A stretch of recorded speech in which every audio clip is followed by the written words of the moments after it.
The black quagmire bubbled ominously as Zander Carrick watched the orc woman's head disappear beneath its viscous surface, her clawed hand reaching desperately toward the gray sky, before vanishing into the darkness that had already swallowed her torso and legs.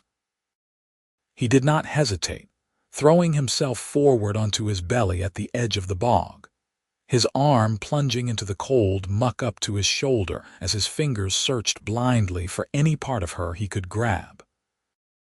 His hand closed around a muscular forearm, the skin slick and impossibly smooth despite the filth coating it, and he pulled with every ounce of strength his body possessed, his boots digging into the soft earth behind him as he hauled the orc out by her arm. She came free with a terrible sucking sound, the quagmire reluctant to release its prize, and they both tumbled backward onto solid ground in a tangle of limbs and gasping breaths. Zander scrambled to his knees, wiping the black sludge from his eyes as he looked down at the woman he had just saved. She was coughing violently, expelling dark liquid from her mouth and nose, her green skin nearly invisible beneath the coating of muck that covered her from head to toe. Her tusks, small and ivory white, protruded from her lower jaw as she struggled to draw breath, and her pointed ears were plastered flat against her skull by the weight of the bog matter clinging to her. "Are you all right?" Zander asked, his voice hoarse with exertion as he reached out to help her sit upright. She flinched away from his touch initially, her amber eyes wide with a mixture of fear and confusion as they focused on his face. He held up his hands in a gesture of peace, trying to ignore the way his heart hammered against his ribs from both the physical effort and the shock of what had just happened. The orc woman finally managed to draw a full breath, then another, her powerful chest heaving as oxygen flooded back into her lungs. She sat back on her haunches, studying him with an intensity that made him uncomfortable, as though she were trying to solve a puzzle that made no sense. Her body was athletic and strong, with broad shoulders and muscular arms that suggested a life of hard labor or combat training. She wore what had once been leather armor, though it was now so thoroughly coated in the black muck that its original color was impossible to determine. "Why?" she finally asked, her voice rough and deeper than he had expected, with a slight rasp that might have been permanent or might have been from nearly drowning in the bog. The single word carried layers of meaning, and Zander understood that she was not simply asking why he had helped her breathe, but why he had saved her life at all. "Because you were dying," he said simply, as though there could be no other answer. He got to his feet, his own clothes now ruined by the black quagmire, and offered her his hand. She stared at it for a long moment before taking it, allowing him to help pull her upright. She was nearly as tall as he was, perhaps only an inch or two shorter, and the weight of her was solid and real in a way that drove home just how close she had come to death. "I am human," he said, unnecessarily, as that much was obvious from his smooth skin, rounded ears, and lack of tusks. "You are orc. I am supposed to leave you to die or perhaps push you further into the bog myself, but I do not care what I am supposed to do." Something flickered in her eyes, an emotion too complex to name, and she released his hand as though it had burned her. She took a step back, then another, her gaze darting to the forest line behind him and then to the path that had led her to this cursed place. Zander could see her calculating, trying to decide if he was truly a threat or if his rescue had been genuine. "My name is Zander Carrick," he said, hoping that offering his name would help her trust him. "My farm is half a mile north of here. You should come with me and get cleaned up before you freeze to death. The sun will set in a few hours, and those clothes will not dry before nightfall." The orc woman looked down at herself, as though only now realizing the state she was in, and her expression shifted to something that might have been disgust or resignation. When she looked back up at him, her jaw was set in a stubborn line that he suspected was habitual. "Elira Stonefist," she said, and the name felt like a gift, something precious she had not intended to give but could not take back. "I was hunting when the ground gave way beneath me. I thought it was solid earth." "The Quagmire is deceptive," Zander agreed, gesturing toward the innocent-looking patch of ground that had nearly claimed her life. "It looks like a meadow from a distance, especially when the grass grows over it in spring. But underneath, it is nothing but death waiting to swallow the unwary. I lost a cow to it 3 years ago, and since then, I have marked the edges with stones so I would not forget." He pointed, and Elira followed his gesture to see the ring of white stones that surrounded the deadly bog at regular intervals. She had clearly missed them in her pursuit of whatever game she had been tracking, and the realization made her shoulders tense with what he thought might be shame. "Come," Zander said gently, starting toward the path that would lead them back to his farm. "You can warm yourself by my fire and wash off the worst of the muck. Then you can decide what you want to do next." He did not look back to see if she was following, trusting that self-preservation would override whatever prejudices or fears she might have about accepting help from a human. His farm was small but well-maintained, with a sturdy cabin he had built himself, a barn for his animals, and fields that produced enough crops to keep him fed and provide a modest income when he took his surplus to the nearby village of Thornridge. He lived alone, by choice rather than necessity, preferring the solitude of the frontier to the crowded suspicion of town life. Behind him, he heard the squelch of her boots in the mud as she began to follow, keeping a careful distance between them. He did not comment on it, understanding that trust was not something freely given between their kinds. Humans and orcs had been enemies for generations, their histories written in blood and betrayal, and the fragile peace that currently existed in this region was maintained only through rigid separation. Orcs kept to their clan lands in the mountains and deep forests, while humans claimed the valleys and plains. Those who crossed the invisible boundaries did so at their own risk. The walk to his farm took 20 minutes, and neither of them spoke during the journey. Zander used the time to think about what he was doing, inviting an orc onto his property, and whether he had lost his mind entirely.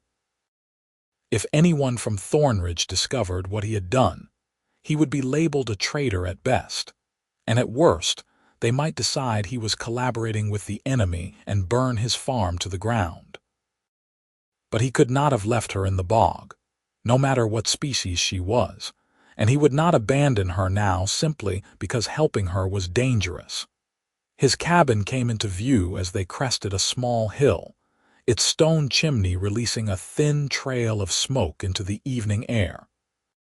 He had left the fire burning in his hearth that morning, banking it with enough wood to keep it alive while he checked his traps in the forest. The sight of home made something in his chest loosen with relief, and he picked up his pace, suddenly eager to be inside where the world made sense. Elira stopped at the edge of his property, her eyes scanning the farm with the practiced assessment of a warrior looking for threats or escape routes. Zander paused at his front door, waiting until she met his gaze before speaking. "You are safe here," he said, putting as much sincerity into the words as he could. "I swear it on my honor, whatever that may be worth to you. No harm will come to you under my roof." She considered this for a long moment before nodding once, a sharp jerk of her chin that conveyed acceptance if not trust. She crossed the yard with long strides, still maintaining that careful distance, and stopped a few feet from him as he opened the door and gestured for her to enter first. The interior of the cabin was simple but comfortable, with a large stone fireplace dominating one wall, a wooden table and chairs in the center of the room, and his bed tucked into the far corner. Shelves lined the walls, holding his supplies and the few personal possessions he owned. A door led to a small back room where he kept his winter stores and tools, and a ladder climbed to a loft he used for drying herbs and storing grain. Elira stepped inside cautiously, her eyes taking in every detail, and Zander closed the door behind them, shutting out the cold wind that had begun to pick up. He moved to the fireplace and added more wood, coaxing the flames higher, then turned to face his unexpected guest. "There is a well behind the cabin," he said, pointing toward the back door. "The water is clean and cold. I have buckets you can use to wash, and I will heat water on the fire if you want something warm. My clothes will not fit you well, but I can offer you a clean shirt and trousers while yours dry." Elira looked down at herself again, and this time her expression was definitely disgust. The black muck had begun to dry and crack, falling away in small chunks to litter his floor, and the smell of the bog was overwhelming in the enclosed space. She nodded, and he saw her throat work as she swallowed what might have been pride. "Thank you," she said, and the words sounded difficult, as though gratitude was not something she offered easily. "I will clean myself outside. I do not wish to ruin your home."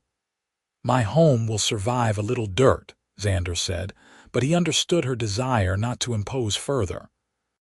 He gathered 2 large buckets from beside the fireplace and carried them out the back door, Elira following behind him. The well was only 30 feet from the cabin, its stone walls rising 3 feet above the ground, and he lowered the bucket on its rope until he heard the splash of water far below. He hauled up the first bucket and set it aside, then lowered it again for the second. The water was clear and so cold it made his hands ache just from the brief contact with the metal handle. He carried both buckets to a flat area of ground near the cabin wall where the sun would hit in the morning, then returned inside to fetch soap and cloth. When he came back out, Elira had already begun to strip off her armor, laying each piece carefully on the ground as she removed it. She paused when she saw him, her hands frozen on the buckle of her chest piece, and he quickly set down the soap and cloth before turning his back to give her privacy. "I will be inside," he called over his shoulder. "Take your time and come in when you are ready. I will leave clean clothes by the door." He did not wait for her response, retreating into the cabin and shutting the door firmly behind him. His heart was beating fast again, though for entirely different reasons now, and he pressed his palms against his eyes, trying to calm the unexpected reaction her presence had triggered in him. She was beautiful, he realized with a start, even covered in muck and exhausted from her ordeal. There was a strength and grace to her movements, a fierce dignity in the way she held herself despite her circumstances, and her eyes held an intelligence that suggested depths he wanted to explore. "You are an idiot," he muttered to himself, moving to his chest of clothes and pulling out his largest shirt and a pair of trousers he rarely wore. She was orc, he was human, and any attraction he felt was not only pointless but dangerous for them both. He set the clothes by the back door as promised, then busied himself with preparing food, hoping that activity would distract him from thoughts he had no business thinking. Outside, Elira scrubbed at her skin with a violence that had nothing to do with removing the bog muck, and everything to do with the confusion roiling in her chest. The human had saved her life, had invited her into his home, and was now offering her food and shelter as though it were the most natural thing in the world. None of it made sense. She had been taught since childhood that humans were treacherous and cruel, that they would kill an orc on sight or worse, enslave them for labor or sport. Yet Zander Carrick had risked his own safety to pull her from the Quagmire, and he looked at her with eyes that held no hatred, only concern, and something else she could not quite identify. She dumped the first bucket of icy water over her head, gasping at the shock of cold, and began to work the soap through her hair, scrubbing until her scalp felt raw. The second bucket followed the first, and by the time she had finished, her skin was clean and prickling with cold, her entire body shaking from the combination of temperature and exhaustion. Her clothes were ruined beyond saving, the leather too saturated with bog water to ever be truly clean again, and she eyed the garments the human had left for her with resignation. They were too big, as she had expected, but she rolled the sleeves and cuffs and cinched the trousers with a piece of cord from her pack. The fabric was soft against her skin, worn thin from years of use and washing, and it smelled like wood smoke and something else, something clean and masculine that made her stomach do an uncomfortable flip. She gathered her armor and ruined clothes, intending to dispose of them rather than bring them inside, but when she opened the back door, she found Zander waiting with his hand outstretched. "I will clean them," he said, taking the bundle from her before she could protest. "The armor at least can be saved, and the leather can be treated once it dries properly. It will take time, but it can be done." "You do not need to do that," Elira said, but he was already carrying the bundle toward a shed she had not noticed before, built against the side of the barn. She stood uncertainly in the doorway, unsure whether to follow or stay, until he returned with empty hands and a gentle smile. "Sit," he said, gesturing to the table where he had set out 2 bowls of stew and a loaf of bread. "You must be starving, and the food will get cold if we wait longer." Elira sat, her body moving on instinct even as her mind struggled to process the strangeness of the situation. The stew was thick with vegetables and chunks of meat she thought might be rabbit, and the bread was fresh enough that steam rose from its center when she tore it open. Her stomach growled audibly, reminding her that she had not eaten since early morning, and she began to eat with single-minded focus, too hungry to worry about manners or appearances. Zander ate more slowly, watching her with an expression she could not read. When she had finished her first bowl and he wordlessly refilled it from the pot hanging over the fire, she felt something inside her crack open just a little, some wall she had built to protect herself from a world that saw her as monstrous. "Why are you being kind to me?" she asked, the question bursting out before she could stop it. "You do not know me. I could be a spy or a scout for a raiding party. I could kill you in your sleep and take everything you own. Why risk it?" Zander set down his spoon and leaned back in his chair, considering her question with the same seriousness she had asked it. When he finally spoke, his voice was quiet but firm. "My father was a soldier," he said. "He fought in the border wars 20 years ago, and he killed orcs because that was what soldiers did. He came home with scars on his body and poison in his mind, and he drank himself to death before I turned 15. Before he died, he told me that the orcs he killed were not monsters. They were people defending their homes, just as he was defending his. He said the real monsters were the ones who started the wars in the first place, and that he would never forgive himself for the blood on his hands." He picked up his spoon again, stirring his stew without eating it. "I do not want to be like the men who sent my father to war. I do not want to see enemies where there are only people trying to survive. So when I saw you sinking into that quagmire, I saw a person in need of help, and I gave it. That is all." Elira felt her throat tighten, and she looked down at her bowl to hide the emotion threatening to overflow. "Your father was wise," she said finally, "but his wisdom will not protect you if others learn you helped me. Humans do not take kindly to those who show mercy to orcs." "Neither do orcs take kindly to those who accept help from humans," Zander countered, and she looked up to find him watching her with eyes that were far too perceptive. "You will be punished if your clan learns you are here, will you not?" Yet you stayed, and you ate my food, and you sit at my table wearing my clothes. So perhaps we are both fools together." She could not argue with that, and the ghost of a smile tugged at her lips despite herself. They finished their meal in silence, but it was a different kind of quiet now, less wary and more comfortable, as though they had reached some unspoken understanding. When the bowls were empty and the bread reduced to crumbs, Zander stood and began to clear the table, and Elira rose to help him without being asked.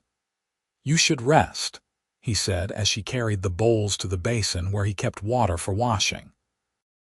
"You nearly died today, and your body needs time to recover. You can have the bed, and I will sleep on the floor by the fire." "I will not take your bed," Elira protested immediately, but he cut her off with a raised hand.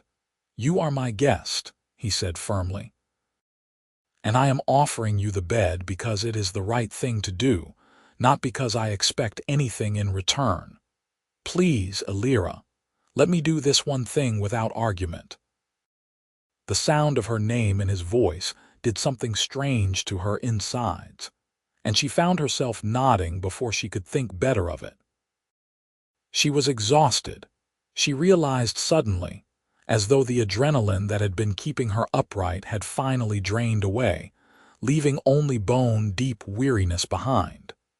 She crossed to the bed and sat on its edge, testing the mattress with one hand.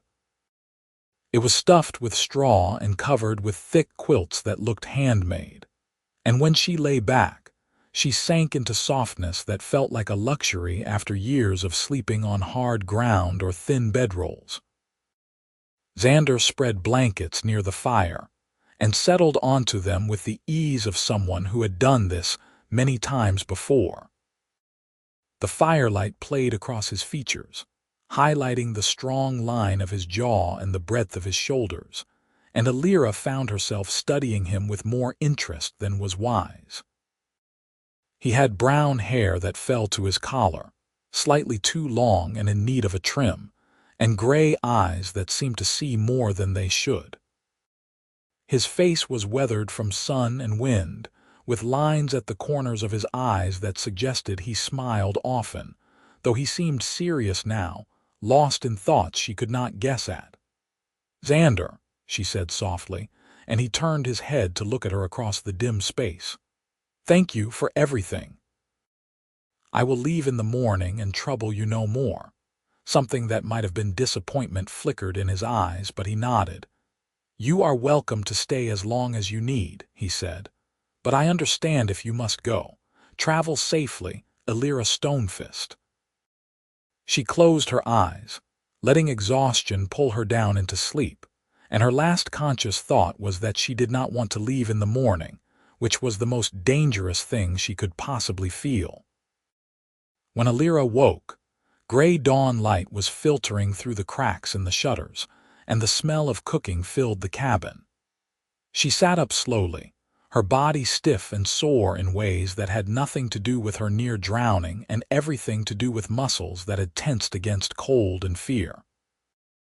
Zander was at the fireplace, tending to something in a pan, and he glanced over his shoulder when he heard her move. "Good morning," he said, his voice rough with sleep. "I made porridge if you are hungry."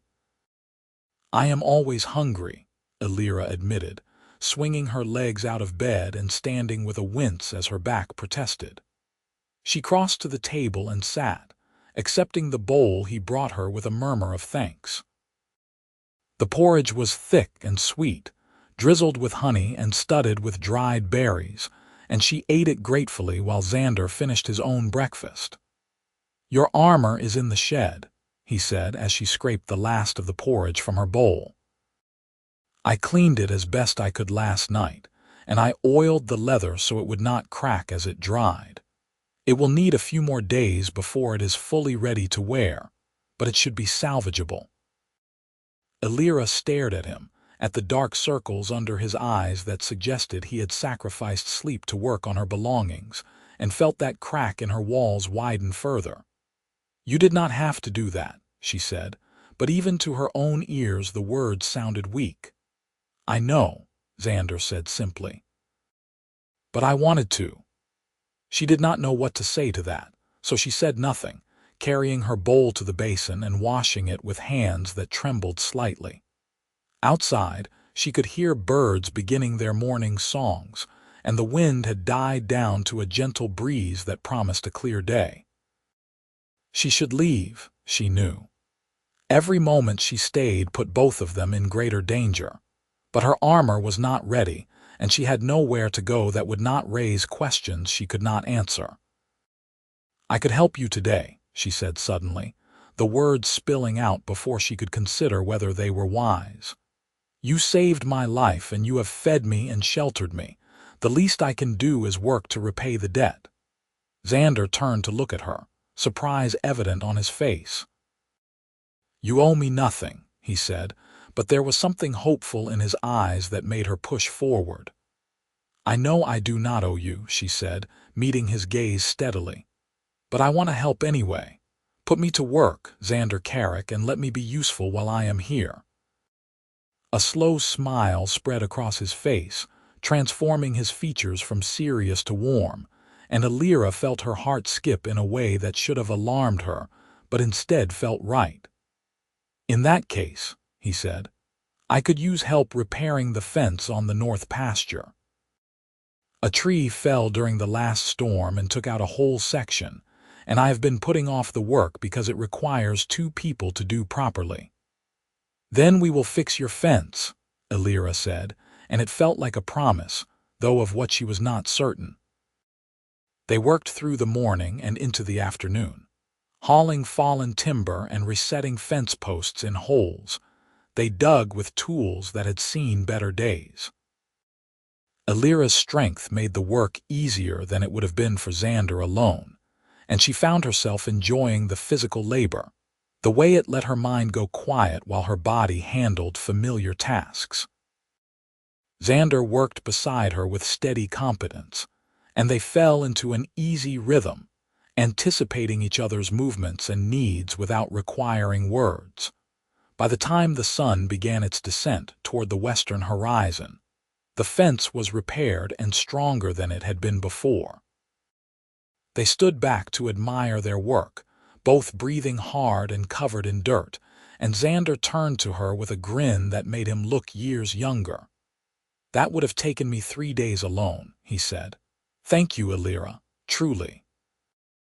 It was nothing, she said, but she could not stop herself from smiling back, pleased by the accomplishment and by the warmth in his voice.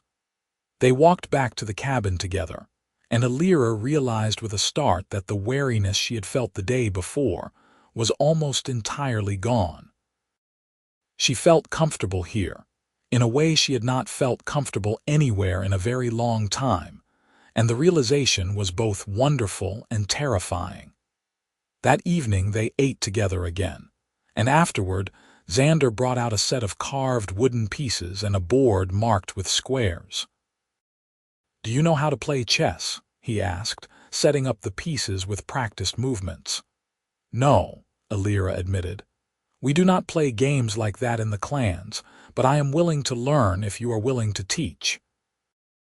It would be my pleasure, Zander said, and over the next hour he patiently explained the rules and strategies, his voice low and soothing in the firelit cabin.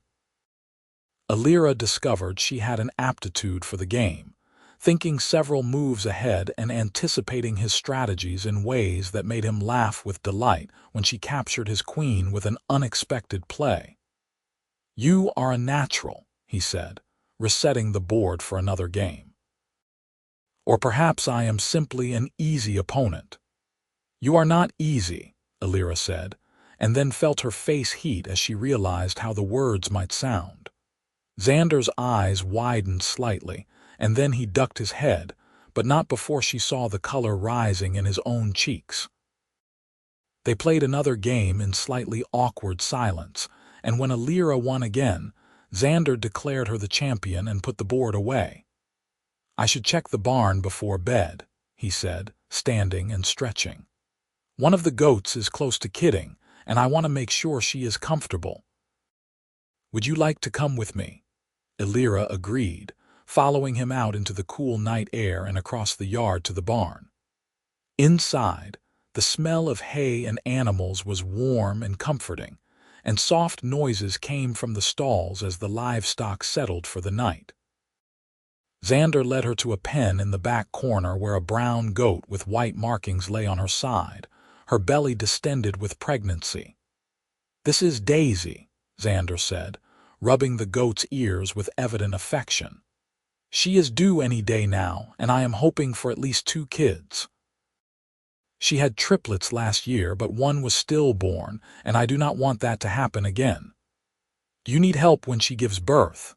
Elira asked, watching the way Zander's hands moved over the animal with gentle competence. "I have delivered kids before," he said. "But an extra pair of hands is always useful, especially if there are complications. If you are still here when her time comes, I would welcome the help." "I will be here," Elira said, and the certainty in her voice surprised them both. She had meant to leave in the morning, to return to the wilderness and eventually make her way back to her clan, but the words that came out of her mouth suggested a different plan entirely. Zander looked at her with an expression she could not read, and then he nodded slowly. "I am glad," he said quietly, and the simple honesty of the statement made her chest ache with emotions she had no name for. They stood there in the warm dimness of the barn, close enough that she could feel the heat radiating from his body, and for a moment Elira thought he might say something more. But then Daisy let out a soft bleat, breaking the spell, and they both stepped back, the moment lost. The days that followed fell into a pattern that felt as natural as breathing. Elira helped Zander with his chores, learning the rhythms of farm life, and discovering that she enjoyed the work more than she had expected. She fed the chickens and collected their eggs, milked the goats, and helped tend the vegetable garden that Zander had planted behind the cabin. In the afternoons they worked on larger projects, repairing the barn roof and clearing brush from the edges of his fields. And in the evenings they played chess or simply talked, sharing stories of their lives and learning about each other in ways that felt profound. Zander told her about growing up on this farm, about the parents he had loved and lost, and about his decision to stay on the frontier rather than move to a town where he might find a wife and start a family. "I tried living in Thornridge for a year," he admitted one night as they sat by the fire. "I worked as a blacksmith's apprentice, and I courted a girl whose father owned the general store, but it never felt right. The town was too small and too crowded all at once, and people talked too much about things that did not matter.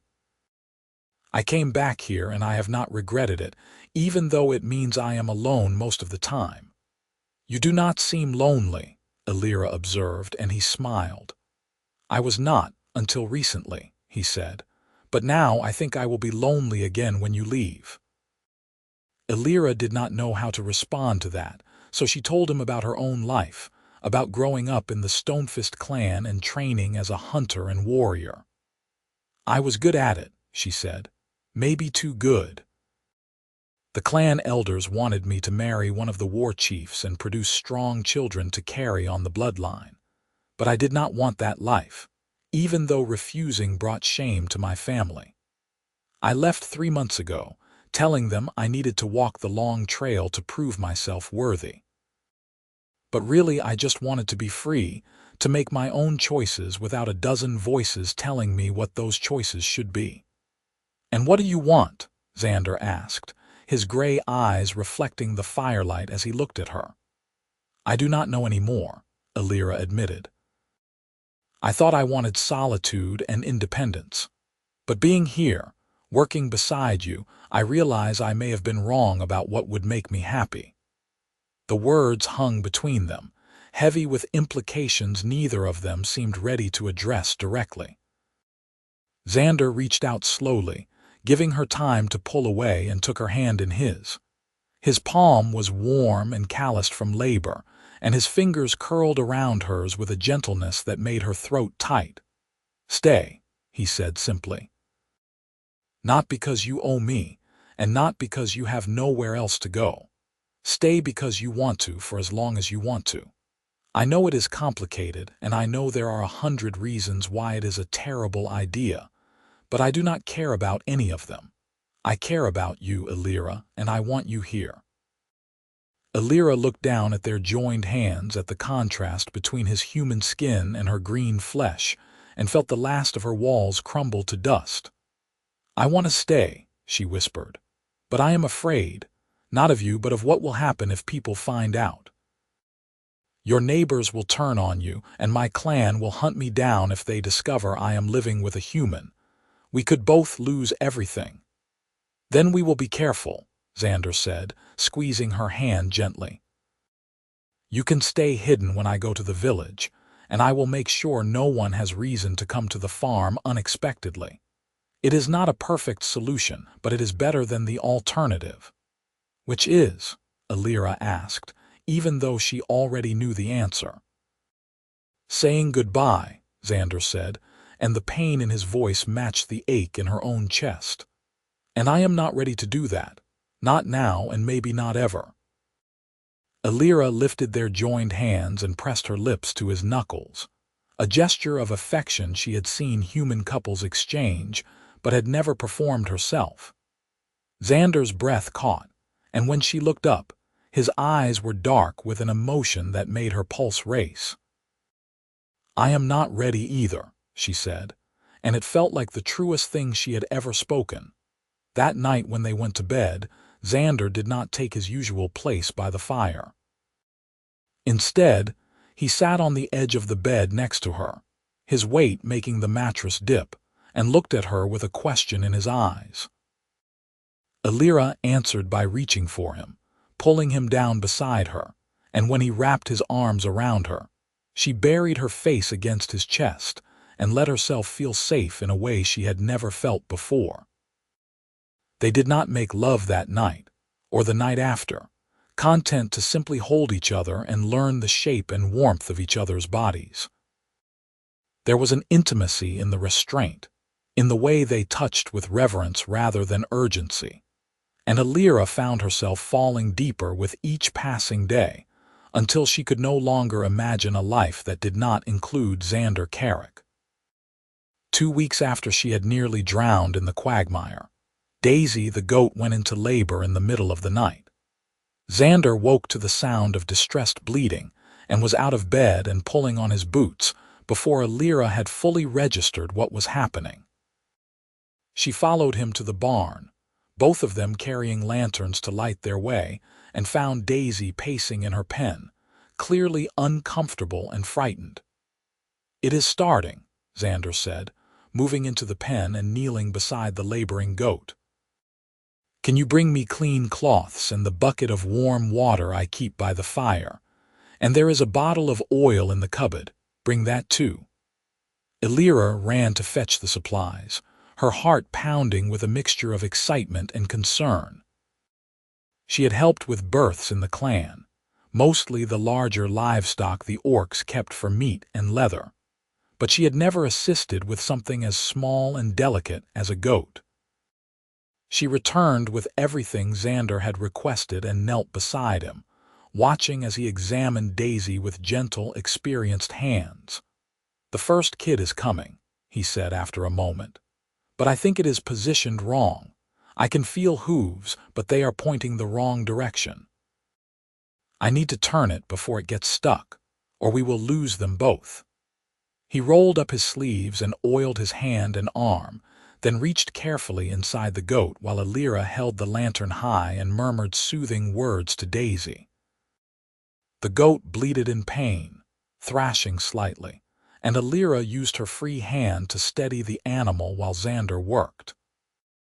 Sweat beaded on his forehead despite the cool night air, and his jaw was clenched with concentration as he felt around inside, trying to manipulate the unborn kid into the correct position. "Got it," he said finally, withdrawing his hand. "Now we wait and let nature do its work." They did not have to wait long. Within minutes, tiny hooves appeared, followed by a small nose and then the entire body of a kid that was slick and steaming in the cool air. Zander caught the baby goat in a cloth and quickly cleared its nose and mouth, and after a heart-stopping moment, it drew a gasping breath and began to bleat. Daisy immediately turned to tend to her offspring, licking it vigorously while making soft maternal noises. "One down," Zander said with a grin, and Elira felt herself smile in response, caught up in the miracle of new life. "Let us see if there are more." There were. A second kid came easily 15 minutes later, and then a third that was smaller than its siblings but just as healthy. By the time the sun rose, Daisy was resting comfortably with all three babies nursing, and Zander and Elira were exhausted but elated, covered in various fluids and grinning at each other like fools. "We did it," Elira said, watching the kids with wonder. They were perfect, with soft fur and impossibly long legs that folded beneath them as they nursed. "They are beautiful." "They are," Zander agreed, but when Elira looked over, he was watching her instead of the goats. "You were amazing, Elira. I could not have done that without you." "Yes, you could have," she said, but she was pleased by the praise nonetheless. They left the goats to bond and stumbled back to the cabin, both of them desperate for sleep. They washed quickly and collapsed into bed together, and Elira fell asleep with her head on Zander's chest, lulled by the steady beat of his heart. When she woke hours later, the sun was high in the sky, and Zander was still asleep beside her, his face relaxed and peaceful in a way it rarely was when he was awake. Elira took the opportunity to study him, memorizing every detail of his features, and felt a surge of emotion so strong it was almost painful. She loved him, she realized with sudden clarity. Loved him in a way that was foolish and dangerous and completely beyond her control. The knowledge should have terrified her, but instead it felt like coming home, like finding something she had been searching for without knowing she was lost. She reached out and traced the line of his jaw with one finger, marveling at the softness of his skin, and Zander's eyes opened, gray and warm and full of sleep. "Hello," he murmured, catching her hand and kissing her palm. "Is it morning already?" "It is afternoon," Elira said, laughing softly. "We slept half the day away." "We earned it," Zander said, pulling her closer. They lay tangled together for a while longer, neither of them in a hurry to face the day, and Elira savored the intimacy of the moment, knowing that such peaceful times might be rare. Eventually, hunger drove them from bed, and they made a simple meal of bread and cheese, eating standing up in the kitchen while they debated what chores needed to be done. But before they could begin, a sound from outside froze them both in place. It was the unmistakable creak of wagon wheels and the jingle of harness coming up the path toward the cabin. "Someone is coming," Zander said, his voice tight with sudden tension. "You need to hide now." Elira did not argue, setting down her food and moving quickly to the back room where Zander stored his supplies. She pulled the door shut behind her just as a voice called out from the yard. "Zander Carrick, are you home?" Through a crack in the door, Elira watched Zander smooth down his clothes and run a hand through his hair before stepping outside.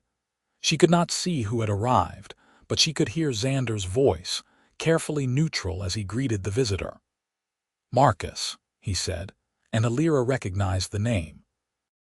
Marcus Thorne was Zander's nearest neighbor, a farmer who lived 3 miles west and who occasionally came by to trade goods or share news from the village.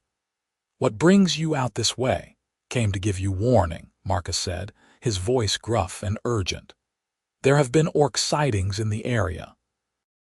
3 different people reported seeing tracks near the forest edge, and the militia is organizing patrols. They are talking about pushing into the woods to clear out any war parties before they can raid the farms. Elira's blood ran cold. If the militia came searching, they would find her, and Zander would be accused of harboring the enemy. She pressed her hand against her mouth to stifle any sound, her mind racing through possible solutions and finding none. "I appreciate the warning," Zander said, his voice impressively calm. "Have they found any evidence of actual orcs or just tracks?" "Just tracks so far," Marcus admitted. "But tracks are enough. You remember what happened to the Fletcher farm 5 years back. The orcs came in the night and burned them out, killed the whole family. We cannot let that happen again." "I remember," Zander said quietly. "Thank you for telling me, Marcus. I will keep watch and make sure my doors are barred at night."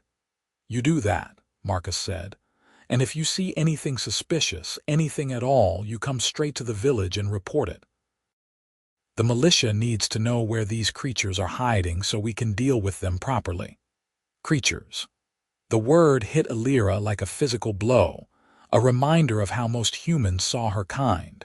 She was not a person to Marcus Thorne, just a monster to be hunted and killed. The only exception was Zander, who had looked past her green skin and tusks and seen her for who she truly was. Zander said something else, too quiet for Elira to hear, and then there was the sound of the wagon departing. She waited until the noise had faded completely before emerging from the back room, finding Zander standing in the middle of the cabin with his fists clenched at his sides. "I need to leave," Elira said immediately. "If the militia is patrolling, they will eventually come here, and if they find me, you will be executed along with me. I cannot let that happen." "No," Zander said sharply, turning to face her. "You are not leaving. We will figure this out." "There is nothing to figure out," Elira said, fighting to keep her voice steady. "I knew this was temporary. I knew we were living on borrowed time. It is better to end it now while we can do so on our own terms than to wait for the choice to be taken from us." "I said no," Zander repeated, crossing to her in 3 long strides and taking her by the shoulders. "I will not let you throw yourself back into the wilderness to survive alone when you have a home here. We just need to be more careful. You can stay in the back room when I have visitors, and I will make sure no one has reason to search the property. It will work, Elira. Trust me." "I do trust you," Elira said, reaching up to cup his face in her hands. "But trust is not enough to protect us from what is coming. The militia will not stop with a few patrols. They will search every farm, every barn, every building until they find what they are looking for. And when they come here, you will not be able to hide me." "Then I will tell them you are my wife," Zander said, the words tumbling out in desperation. "I will say we married in secret, and that you have as much right to be here as I do." "Humans and orcs cannot marry," Elira said gently. "There is no law that allows it and no church that would perform the ceremony. They would never believe you." "I do not care what they believe," Zander said fiercely. "You are mine, Elira Stonefist, and I am yours, and no law or custom or prejudice is going to change that. If they want to take you from me, they will have to kill me first, because I will not let you go without a fight." Elira felt tears prick at her eyes, the first she had shed since she was a child. "You are an idiot," she said, echoing his own words from weeks ago. "A brave, foolish, wonderful idiot, and I love you more than I thought it was possible to love anyone." Zander's expression softened, and he leaned down to press his forehead against hers. "I love you too," he whispered. "I think I have loved you since the moment I pulled you from that quagmire and you looked at me like I was insane for saving you. So please, Elira, do not ask me to let you go. Ask me anything else, but not that." "Then I will stay," Elira said, making the decision even as terror clutched at her heart. "But we need a plan, Zander. We need to be ready for what is coming because I do not think we will be able to avoid it forever." They spent the rest of the day preparing. Zander showed Elira a root cellar beneath the cabin. accessible through a trapdoor hidden under a rug, where he stored vegetables and preserved goods for the winter. It was cramped and dark, but it would serve as a hiding place if someone arrived unexpectedly. They practiced Elira getting into the cellar quickly and silently, timing how long it took and making sure the rug could be replaced smoothly, so no one would notice the trapdoor. Zander also began to alter his routine, going to the village less frequently and making excuses when neighbors invited him to social gatherings. He claimed he was working on a large project that required all his time, and most people accepted this without question, knowing that Zander was a solitary person by nature. But the isolation had its own risks, as it meant fewer opportunities to gather information about the militia's activities or to gauge how serious the threat had become. A week passed, then two, and the tension became a constant weight pressing down on them both. They tried to maintain normalcy, continuing their daily chores and spending their evenings together, but there was always an undercurrent of fear, a knowledge that their time together might be running out. At night, they made love with a fierce intensity, as though they could somehow imprint themselves on each other so deeply that distance or death could not erase it. It was during one of these nights, as they lay breathless and tangled in the aftermath of passion, that Zander asked the question Elira had been dreading. "What will we do if they find us?" he said quietly, his fingers tracing idle patterns on her arm. "I need to know what you want, Elira. Do we fight? Do we run? I will do whatever you think is best, but we need to have a plan." Elira was silent for a long time, considering the options that all seemed equally terrible. "If we fight, we die," she said finally. "The militia will be armed and organized, and there are too many of them for us to overcome, even with my combat training and your knowledge of the land. If we run, we might survive, but we would be fugitives for the rest of our lives, always looking over our shoulders and never able to stay in one place. Neither option is good. What is the third option?" Zander asked, and Elira heard the hope in his voice, as though he believed she might have a solution he had not considered. "There is no third option," she said sadly. "Not one that ends well for us. The world is not ready for a human and an orc to love each other, Zander. Maybe it never will be. We can only choose how we face the consequences of our choice to be together." "Then I choose to face them with you," Zander said, rolling to face her and taking her hand. "Whatever happens, we face it together. Promise me, Elira. Promise me you will not try to protect me by leaving or sacrificing yourself. Promise me we will stay together until the end, whatever that end might be." "I promise," Elira said, and she meant it, even though the words felt like sealing their doom. "Together until the end." The end came sooner than either of them expected. It was a clear morning in late summer when the sound of multiple horses approached the farm, moving fast and purposefully. Zander and Elira were in the garden, harvesting the last of the tomatoes, and they both froze as they recognized what the sound meant. "The militia," Zander said, his face going pale. "They are here." "Go into the cabin and act normally," Elira said, already backing toward the house. "I will hide in the cellar and you can tell them you have seen nothing unusual. It will be fine, Zander. Just stay calm and send them away." But as she reached the cabin door, Zander caught her arm, spinning her around to face him. "I love you," he said urgently. "Whatever happens, remember that. I love you, and I do not regret a single moment we have had together." "I love you too," Elira said, kissing him quickly before pulling away and disappearing into the cabin.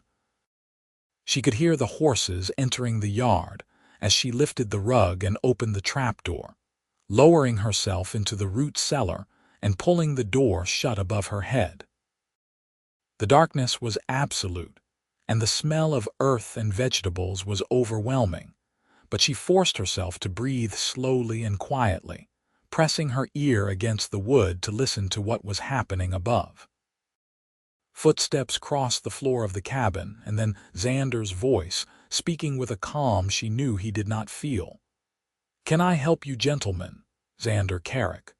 A different voice asked, male and authoritative. "I am Captain Roland Marsh of the Thornridge Militia. We are searching all properties in the area as part of our patrol for orc raiders. I need to ask you some questions and inspect your buildings." "Of course," Zander said. "Though I assure you, I have seen no orcs near my property. Just the usual wildlife and the occasional deer in my garden." "We will determine that for ourselves," Captain Marsh said, and Elira heard multiple sets of boots moving through the cabin. They were searching, she realized with growing dread. Searching thoroughly, not just asking questions and accepting Zander's word. Someone must have reported something specific, some evidence that had brought them directly to this farm.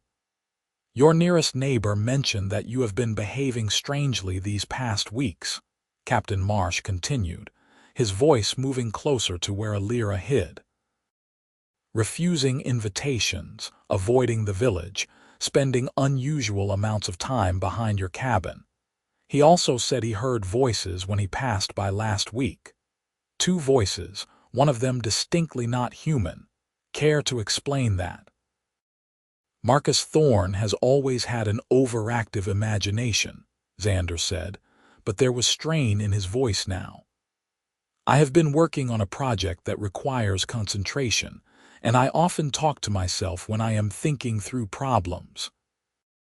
As for avoiding the village, I simply prefer my own company to crowds. That is hardly a crime." "No, it is not," Captain Marsh agreed, "but harboring the enemy is. So I will ask you directly, Zander Carrick, and I advise you to answer truthfully. Is there an orc on your property?" The silence that followed seemed to stretch for an eternity. Elira pressed her hand against the wood of the trapdoor, wishing she could see Zander's face, wishing she could somehow communicate with him across the small distance that separated them. She knew what he should say, what he had to say to save himself. But she also knew Zander Carrick, and she knew with absolute certainty what he would choose. "Yes," Zander said quietly, and Elira's heart broke. "There is an orc here, and she is under my protection. I will not allow you to harm her." The explosion of noise above her was immediate and chaotic. Multiple voices shouting, the scrape of swords being drawn, and the heavy thud of furniture being overturned as the militia searched the cabin. Elira heard Zander cry out, and the sound of a blow landing, and she could not stand it any longer. She shoved the trapdoor open and climbed out of the cellar, emerging into a scene of barely controlled violence. 4 men in militia uniforms had Zander surrounded, 2 of them holding him while a third pressed a knife to his throat. Captain Marsh stood near the door, a silver-haired man with hard eyes and a scarred face, and he turned slowly to look at Elira as she rose to her full height. "Well," he said, his voice dripping with disgust, "so it is true. Zander Carrick, you are under arrest for treason and collaboration with the enemy, and you, orc, will be executed here and now for trespassing on human lands." "No," Zander shouted, struggling against the men who held him. "She has done nothing wrong. She was lost and injured, and I gave her shelter. That is not a crime." "It is when the creature you shelter is an orc," Captain Marsh said coldly. He drew his own sword, a long blade that gleamed in the morning light, and advanced on Elira with clear intent. "Any last words, monster?" Elira could have fought. She was trained for combat, and she was stronger than any of the humans in the room. She could have killed Captain Marsh and possibly the others before they could react, could have grabbed Zander and attempted to flee into the forest. But she knew that violence would only confirm every terrible thing humans believed about orcs, and more importantly, it would seal Zander's fate. If she killed members of the militia, He would be executed for certain, and she could not bear that. So instead she stood still, meeting Captain Marsh's eyes steadily, and spoke with all the dignity she could muster. "I ask only that you spare Zander Carrick's life. He is guilty of nothing but kindness, and the world needs more of that, not less. Kill me if you must, but let him go free." "Elira, no." Zander's voice was anguished, and she could hear him fighting harder against his captors. "Please do not do this." "I love you," Elira said, still looking at Captain Marsh but speaking to Zander. "I will always love you in this life and whatever comes after. Be happy, Zander Carrick. Live the life we would have had together, and remember me kindly." Captain Marsh raised his sword, and Elira closed her eyes, bracing for the blow that would end everything. But it never came. Instead, there was a shout from outside and the sound of more horses arriving, and Captain Marsh lowered his weapon with a curse. "What now?" he muttered, striding to the door and flinging it open. Elira opened her eyes to see a group of riders dismounting in the yard, at least a dozen of them, dressed not in militia uniforms but in the practical clothing of travelers and merchants. At their head was a woman with iron-gray hair and a bearing that spoke of authority, and she swept into the cabin with the confidence of someone who expected to be obeyed. "Captain Marsh," the woman said, her voice cutting through the chaos like a blade, "I believe you are making a grave mistake." "Lady Helena," Captain Marsh said, and there was surprise and wariness in his tone. "I was not informed you were in the area. This is militia business, and I must ask you not to interfere." "Militia business," Lady Helena repeated, her eyes sweeping over the scene and lingering on Elira with an expression that was difficult to read. "Is that what you call terrorizing farmers and executing unarmed women? How very noble of you, Captain." "That is an orc," Captain Marsh said, pointing at Elira as though Lady Helena might have somehow missed her. "A trespasser on human lands and a threat to every family in this region. I am simply doing my duty." "Your duty," Lady Helena said thoughtfully. She crossed to Elira and walked slowly around her, examining her with the same thoroughness Zander had once used to assess a piece of furniture he was considering purchasing. "Tell me, orc, what is your name and clan?" "Elira Stonefist," Elira said, lifting her chin proudly despite the humiliation of being inspected like livestock. "Of the Stonefist clan of the northern mountains, though I have left them and claim no allegiance to their ways." "Stonefist," Lady Helena murmured. "I know that name." "Your grandmother was Greca Stonefist, was she not? The one who negotiated the Treaty of 3 Rivers 20 years ago, the treaty that ended the border wars and established the current territorial boundaries." Elira blinked in surprise. "Yes," she said slowly. "How do you know that?" "Because I was there," Lady Helena said, and now her expression was definitely a smile. "I was part of the human delegation, a young diplomat fresh from the capital and certain I knew everything. Your grandmother taught me humility and wisdom in equal measure, and I have never forgotten her. She saved countless lives with that treaty, on both sides of the conflict. It seems her granddaughter has inherited her courage, if not her political connections." She turned to face Captain Marsh, and her voice was no longer kind. "This woman is not a raider or a threat, Captain. She is a refugee who sought shelter from a farmer with more compassion than sense, and you were about to murder her for the crime of accepting that shelter. Does that seem like justice to you?" "It is the law," Captain Marsh said, but he sounded less certain now. "Orcs are not permitted on human lands without official sanction." "Then I am officially sanctioning her presence," Lady Helena said crisply. "As a representative of the High Council and by the authority vested in me under the Treaty of 3 Rivers, I declare that Elira Stonefist is under diplomatic protection and may remain on these lands as long as she wishes." Anyone who harms her will answer to me personally, and I assure you, Captain, that is not a fate you wish to invite." Captain Marsh opened his mouth, then closed it again, clearly struggling with the sudden reversal of the situation. "And what of Zander Carrick?" he asked finally. "He admitted to harboring an orc without reporting it to the authorities. That is still a crime under our laws. A crime that I am pardoning, effective immediately," Lady Helena said. "Release him, or I will add assault to the list of charges I intend to bring against you for your conduct here today."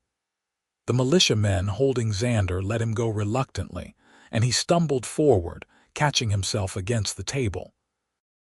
His eyes found Elira's across the room, and the relief and disbelief in his expression made her want to laugh and cry at the same time. They had been saved, impossibly and unexpectedly, by a woman who owed a debt to Elira's grandmother and had the authority to enforce her will. Captain Marsh gathered his men and left without another word, though the look he gave Elira and Zander promised that this was not over, that he would find another way to make them pay for their defiance of convention. But for now they were safe, and that was enough.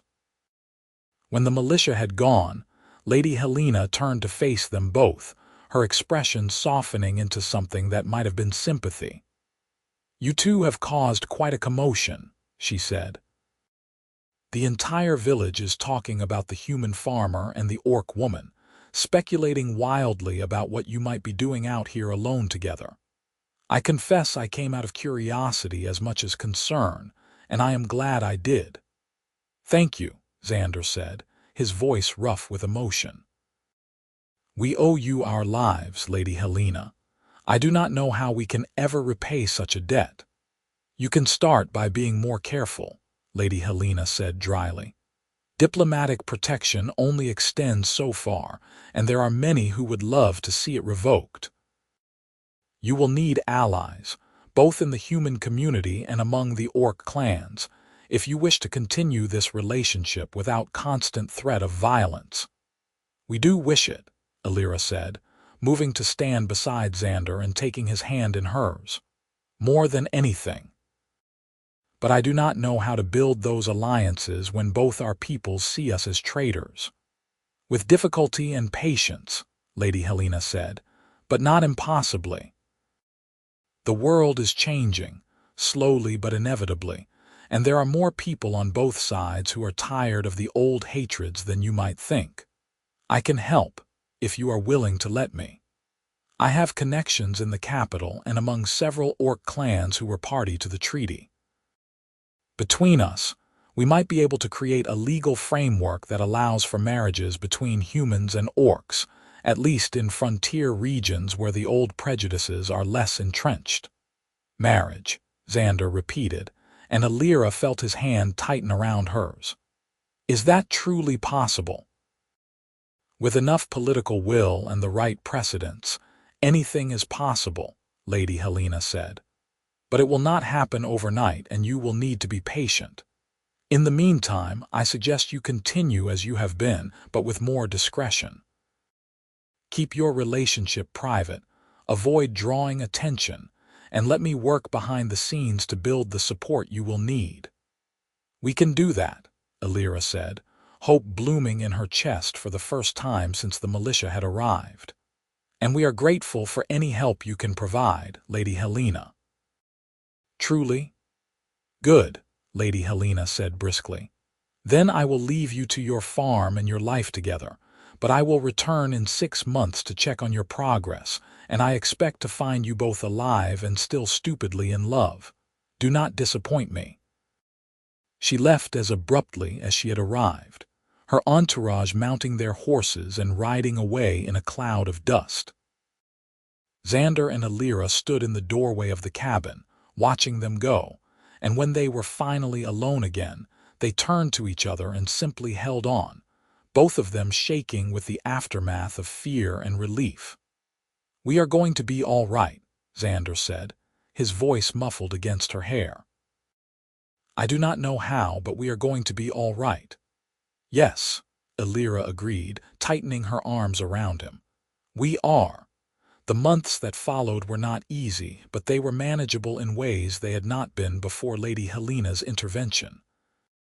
Word spread through the region that Elira was under diplomatic protection, and while many people still viewed her with suspicion or outright hostility, no one dared to act on those feelings.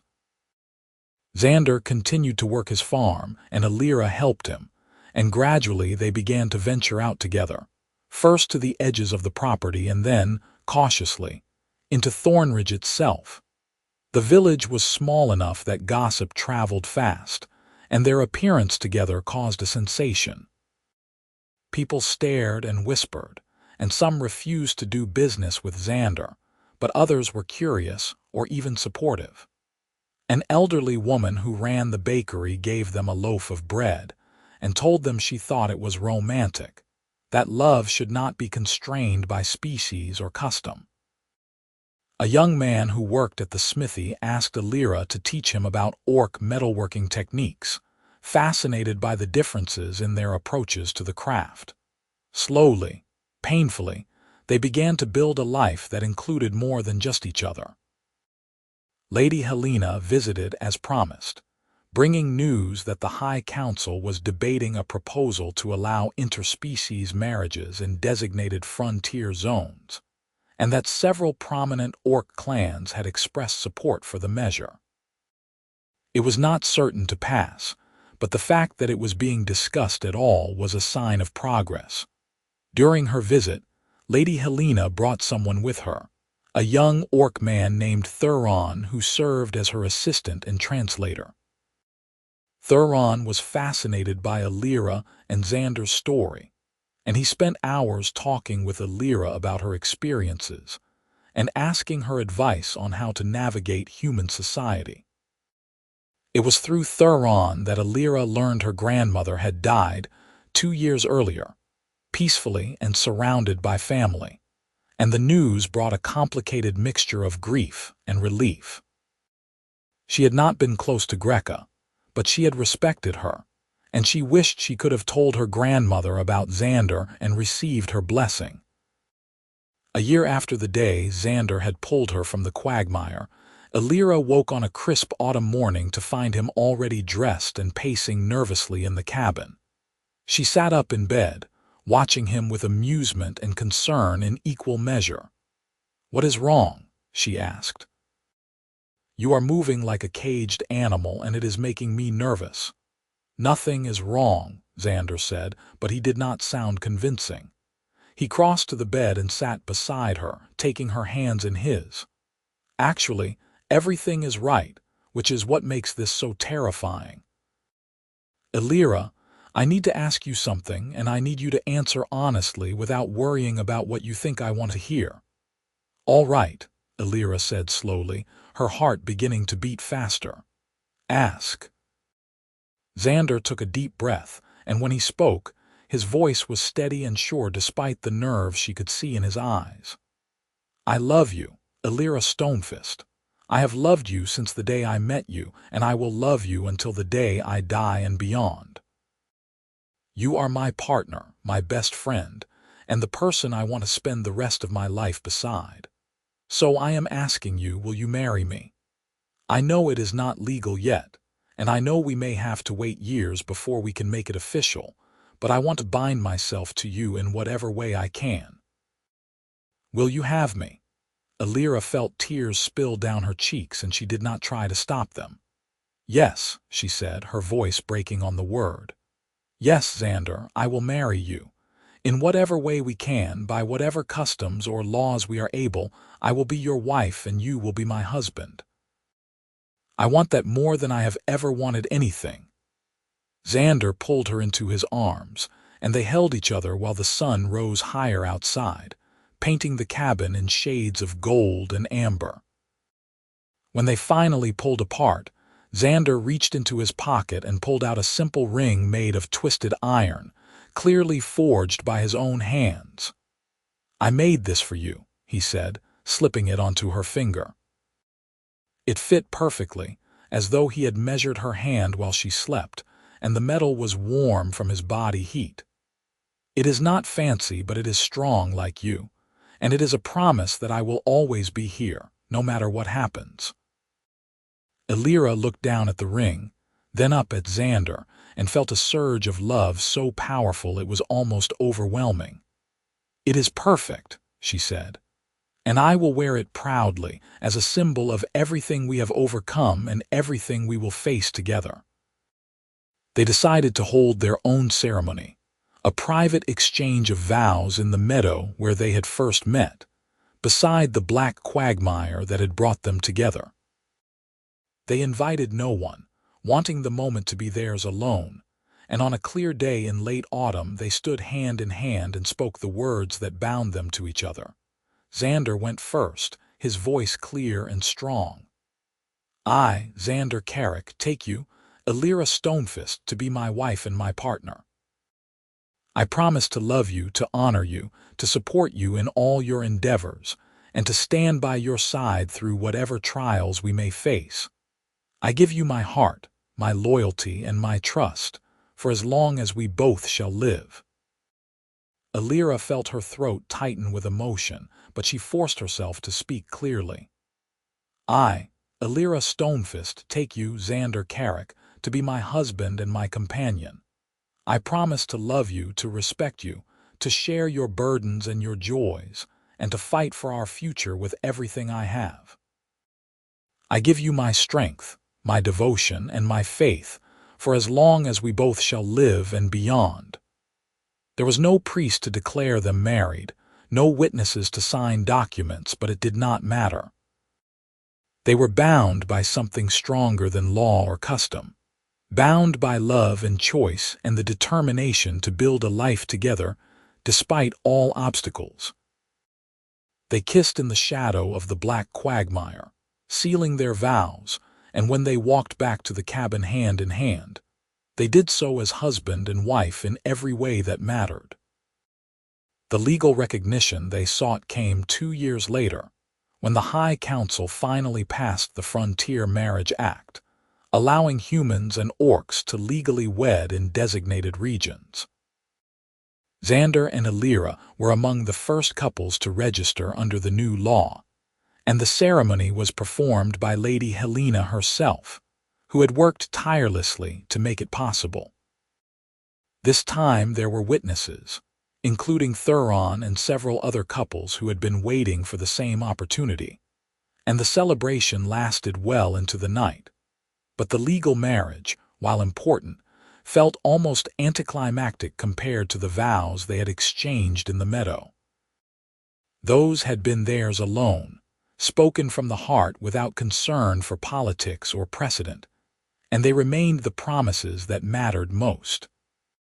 5 years after Zander had pulled Elira from the quagmire, their farm had become something of a symbol in the region, a place where humans and orcs could meet on neutral ground and learn to see each other as people rather than enemies.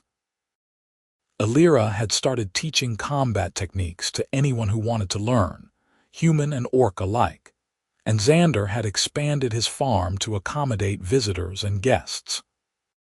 They had built additional cabins on the property, and it was not uncommon to find mixed groups staying for weeks at a time, working together and sharing meals, and slowly breaking down the barriers that had divided their peoples for generations. Lady Helena visited often, and she brought news from the capital and from orc clans across the region. The Frontier Marriage Act had led to dozens of weddings, and the children born from those unions were being raised in households that valued both human and orc traditions. It was a small start, but it was a start, and Elira felt a fierce pride every time she heard about another couple taking the leap they had taken. One spring morning, Elira woke feeling sick and exhausted, and when the feeling persisted for a week, Zander insisted on bringing the village healer out to examine her. The healer, an older woman named Judith who had become a friend over the years, confirmed what Elira had already begun to suspect. "You are pregnant," Judith said with a smile. Probably about 2 months along, if I had to guess. Congratulations to you both." Elira looked at Zander, who stood frozen in the doorway with an expression of pure shock, and she felt a laugh bubble up from her chest. "We are going to have a baby," she said, the reality of it sinking in even as she spoke the words. "Zander, we are going to be parents." Zander crossed the room in 2 strides and pulled her into his arms, holding her so tightly she could barely breathe. "I love you," he said fiercely. "I love you, and I love our child, and I cannot believe how lucky I am." "We are both lucky," Elira said, resting her head against his chest and listening to the rapid beat of his heart. "And our child will be lucky too, to be born into a world that is slowly learning to accept love in all its forms." The pregnancy was not easy, as the differences between human and orc physiology created complications that Judith had never encountered before.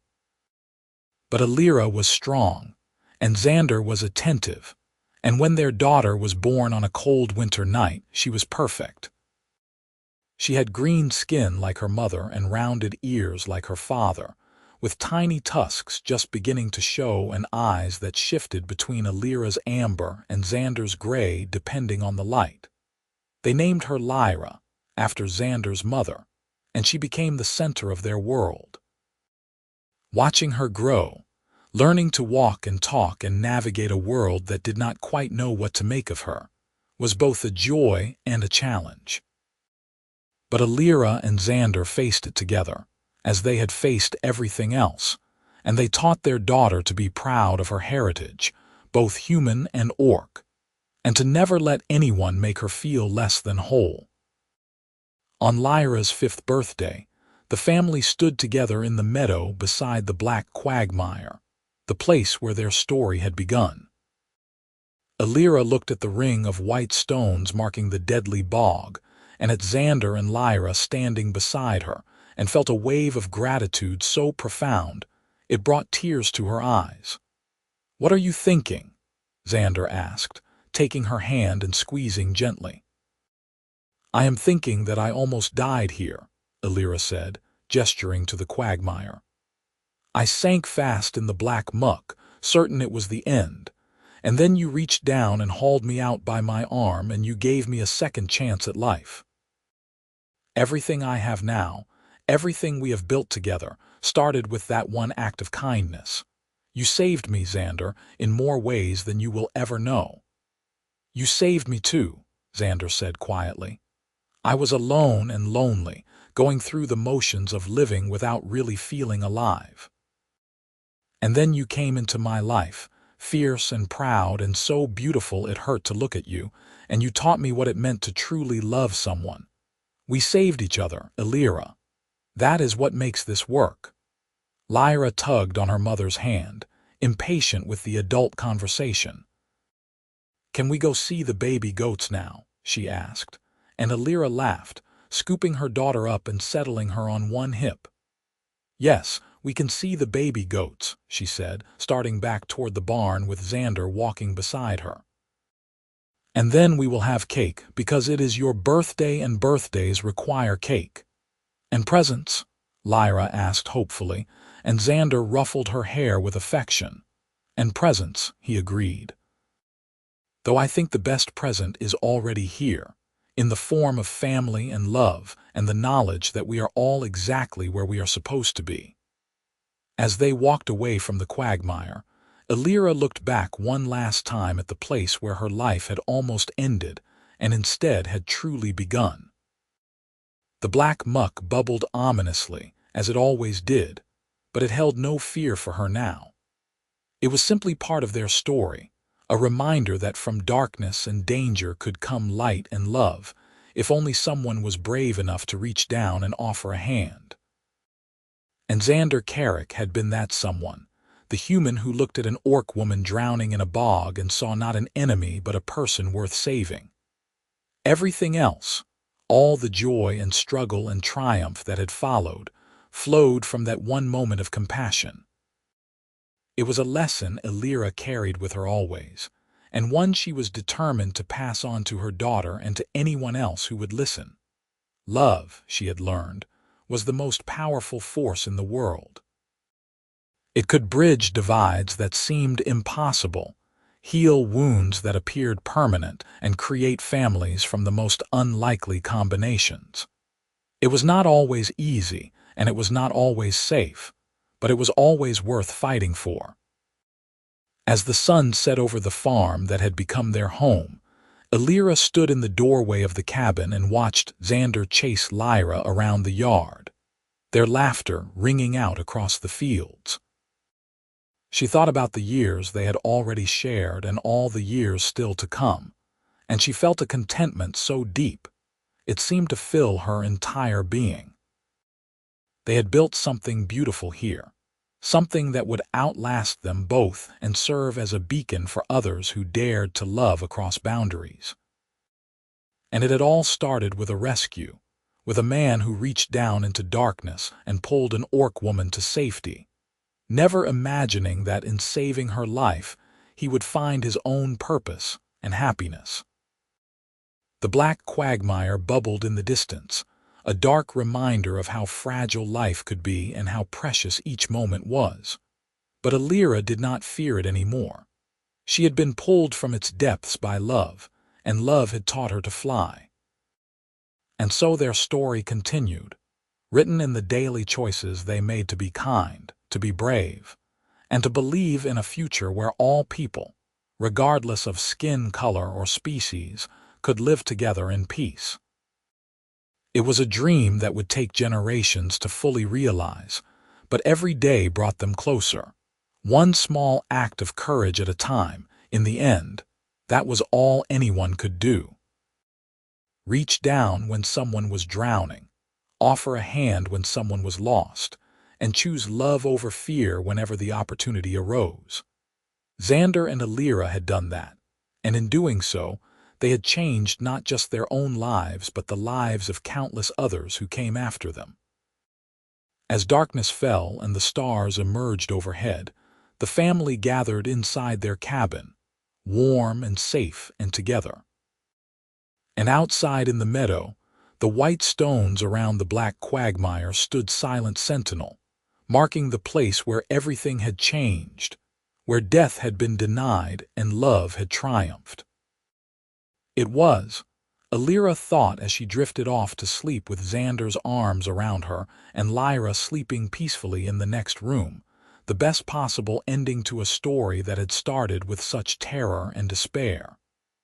They had been given a gift, a second chance, and they had made the most of it. And that, ultimately, was all that mattered.